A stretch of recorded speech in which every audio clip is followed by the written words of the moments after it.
Bonjour à Bonjour. tous. Donc, bienvenue à ce webinaire sur la déclaration en ligne des accidents de travail et son intégration dans le compte entreprise.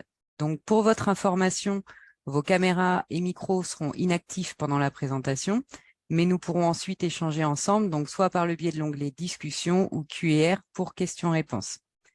Donc, je me présente, je suis Émilie Thibault, déléguée à la relation employeur à la CPAM de Niort.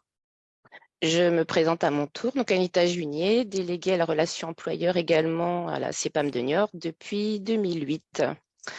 Donc, avant de commencer, donc pour fluidifier la bande passante, nous allons éteindre nos caméras et donc on va passer au sommaire. Si j'arrive à passer à la slide suivante, voilà. Donc, au sommaire, nous allons donc voir vos obligations en tant qu'employeur et en second temps, comment déclarer un accident de travail en ligne. Donc, quelles sont vos obligations en tant qu'employeur?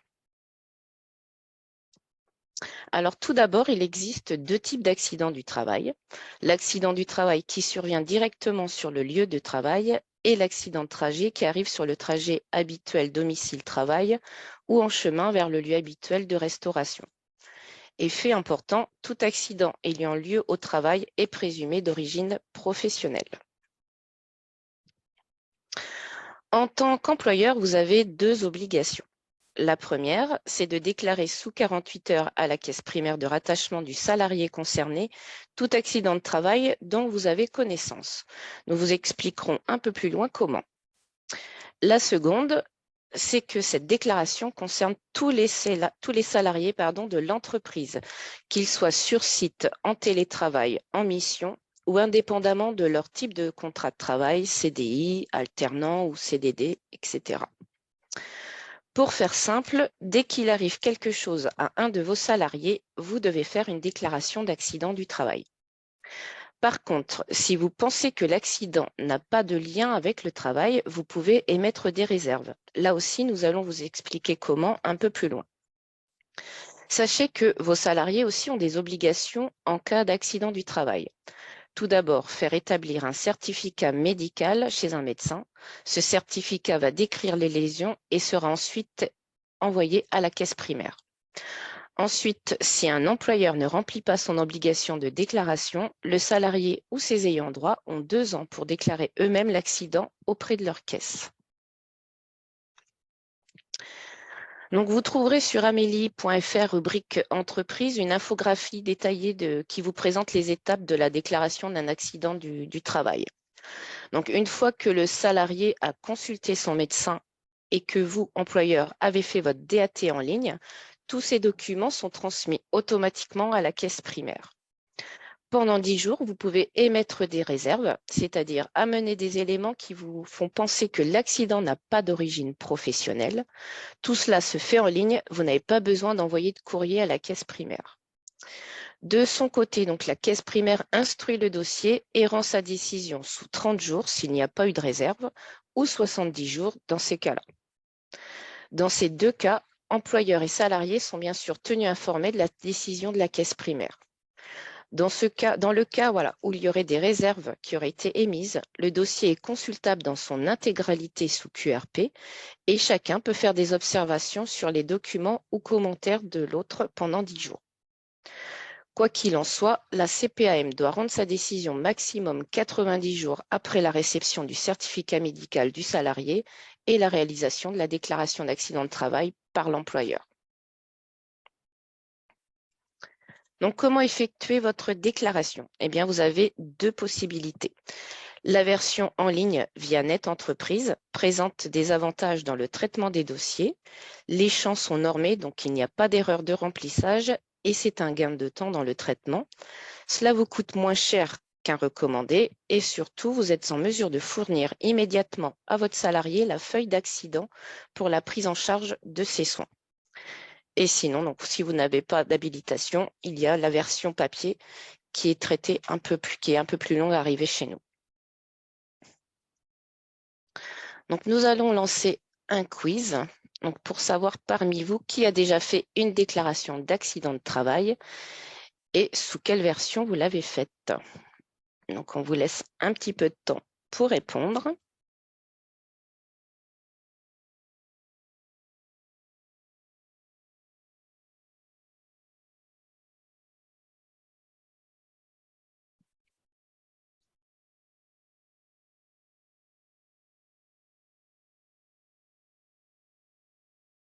Donc, on va peut-être passer aux résultats.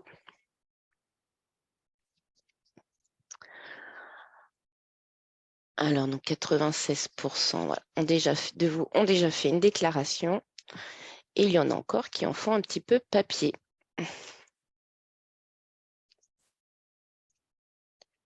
Donc, on va passer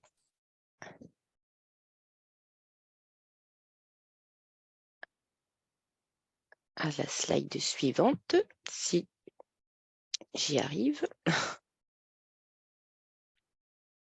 Voilà. Donc, vous l'aviez compris avec le nom de ce webinaire, nous vous le confirmions ici. Nous allons donc nous concentrer sur les déclarations d'accident de travail en ligne. Donc, en plus des avantages qui vous ont déjà été détaillés, nous avons des nouveautés à vous présenter.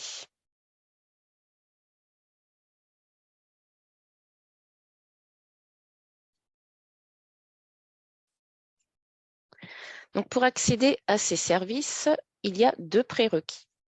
Que l'établissement et le déclarant soient inscrits sur Net Entreprise.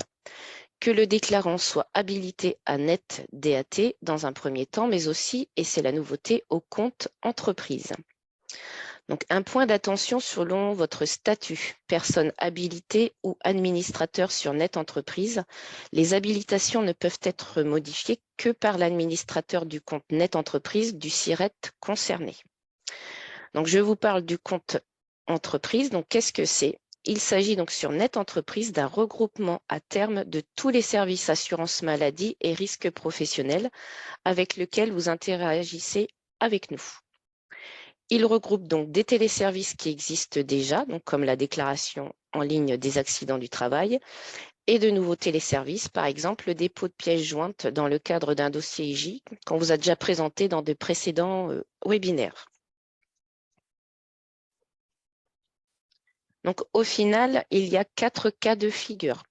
Nous avons détaillé sur cette slide les actions à mener ou pas pour pouvoir accéder à la déclaration d'accident du travail ou de trajet au sein du compte entreprise si vous êtes administrateur du compte Net Entreprise.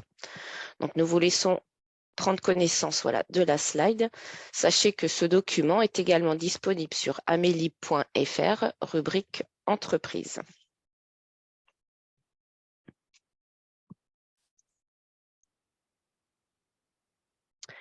Alors, les autres cas de figure sont ceux du déclarant DAT qui doit alors contacter l'administrateur de son compte.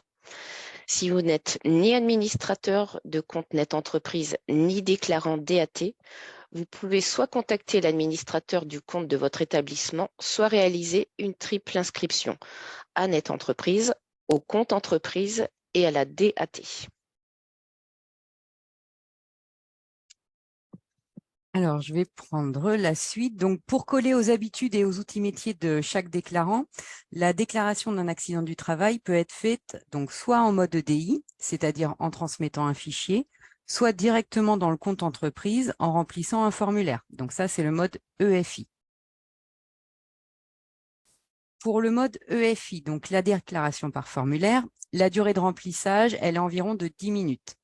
Les 5 étapes du remplissage et les éléments dont vous aurez besoin, à savoir donc les informations sur les circonstances de l'accident, l'identité de la victime et du déclarant, elles seront affichées. Des précisions sont apportées donc pour les sociétés d'intérim, SIRET, demande d'information préalable, etc. Donc, l'idée est non seulement d'avoir un point d'entrée unique pour les téléservices de l'assurance maladie avec ce compte, mais aussi une ergonomie homogène et facilitante. On a bien conscience que pour les déclarations d'accident du travail, soit vous êtes une grande structure et vous en faites régulièrement, soit vous êtes dans une plus petite structure et là, c'est plus rare. Donc, vous pouvez avoir oublié comment faire et ça peut ne pas être clair parfois. Donc, l'objectif, c'est vraiment que ce soit facile d'utilisation pour vous. On a donc créé des éléments pour vous permettre de savoir où vous en êtes. des éléments pour identifier les champs obligatoires, mais aussi pour vous apporter de l'information sur les notions un peu complexes. On se met un peu au standard que l'on connaît tous, donc un fil d'Ariane, des infobules, des menus navigables, etc., que des choses qu'on connaît déjà quand on navigue sur Internet. Donc, la première étape, elle concerne l'établissement pour lequel vous souhaitez faire la déclaration. Vous le sélectionnez directement dans les menus déroulants où tous les sirettes pour lesquels vous êtes habilité apparaissent. Si vous n'avez pas l'habilitation Net Entreprise DAT pour certains d'entre eux, ils seront grisés. Il va falloir alors demander à l'administrateur du compte Net Entreprise de vous ouvrir les droits. Certains champs sont pré-remplis, donc code risque, adresse, et si vous en avez besoin, vous pouvez activer les champs adresse de correspondance et entreprise utilisatrice. Donc ça, c'est souvent dans le cadre de l'intérim. Vous avez également l'étape ajout de pièces jointes et réserves. Donc cette étape, elle est complètement facultative. Vous n'êtes pas obligé de remplir quoi que ce soit. Et c'est pour ça que passer à l'étape suivante que vous voyez juste ici est toujours en bleu et cliquable. Pour les pièces jointes, donc seuls les PDF et les JPEG sont possibles et l'envoi ne peut pas dépasser 5 mégaoctets, que ce soit pour un seul fichier ou pour l'ensemble des documents. Pour information, il ne faut pas que les documents soient protégés par des mots de passe, sinon ils seront refusés. Une autre précaution pour les réserves, elles ne peuvent pas dépasser 128 caractères. Donc, si nécessaire, vous pouvez ajouter une pièce jointe décrivant les réserves motivées. Concernant l'étape de signature et de validation, donc vous devez cocher la case à côté de la mention là, donc je sous-signé, comme quoi les documents fournis sont exacts, pour que votre déclaration puisse être transmise. Si votre navigateur le permet, l'accusé de réception de la DAT et les documents rattachés seront automatiquement téléchargés en format zip, donc dans un dossier, et ce dossier il sera nommé du numéro de dépôt. Il vous faudra attester, donc avoir pris connaissance des documents téléchargés, et vous pourrez également lancer le téléchargement de façon manuelle. Attention, une fois que cette page est fermée, vous ne pourrez plus accéder aux documents, donc pensez à bien les enregistrer.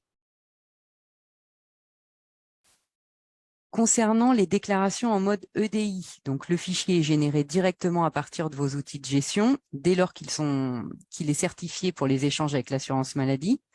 Vous avez quelques règles simples à respecter pour que le téléchargement se fasse sans problème. Donc, le fichier doit être un dossier zippé qui ne dépasse pas 5 mégaoctets et surtout sans mot de passe.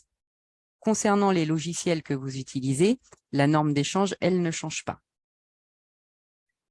Donc, une fois les déclarations d'accident de travail effectuées, vous les retrouvez sur la page d'accueil du compte avec une présentation pensée pour que vous voyez toutes les DAT du SIRET sélectionnées et pour lesquelles il est possible de faire des réserves. C'est-à-dire qu'elles ont été réalisées il y a moins de 10 jours francs. Vous voyez en fait en premier celles pour lesquelles vous avez le moins de temps pour faire les réserves. La fonctionnalité filtre, elle vous permet de trier les DAT éligibles aux réserves par date de dépôt ou par date d'accident. Et la barre de recherche, elle permet donc de rechercher vos DAT par numéro de sécurité sociale ou nom ou prénom de la victime. Si vous téléchargez des pièces, elles sont contrôlées, donc format, taille et antivirus, donc pas d'inquiétude. Et en cas d'erreur, un message s'affiche s'il vous informe que la pièce jointe n'est pas téléchargée. On vous a mis également cette page, donc c'est un texte qui explique ce que sont les réserves et notamment le décompte des 10 jours francs. Et il décrit la déclaration d'accident de travail que vous aurez sélectionnée. Tant que toutes les réserves que vous aurez formulées, elles sont modifiables et suppressibles.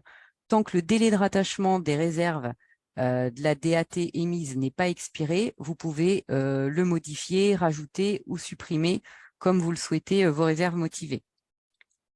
Une fois que vous avez cliqué sur « Valider l'ajout des réserves », donc il y a un message de confirmation qui s'affiche et il vous précise qu'il faut 30 minutes pour voir afficher les modifications ou les ajouts faits.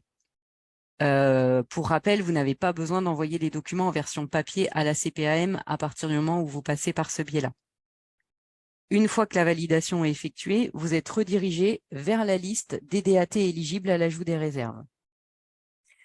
Alors, on a fait cette présentation assez courte. On va vous lancer un dernier sondage pour savoir lesquels d'entre vous souhaiteraient un accompagnement personnalisé pour vous la présenter. À savoir que cet accompagnement, on peut le faire ensemble, donc soit par visio ou par le biais de rendez-vous. Mais voilà, c'est pour savoir qui veut nous rencontrer ou pas. On va rallumer nos caméras avec Anita afin de pouvoir répondre à vos questions et vous pouvez donc les poser par le biais de l'onglet discussion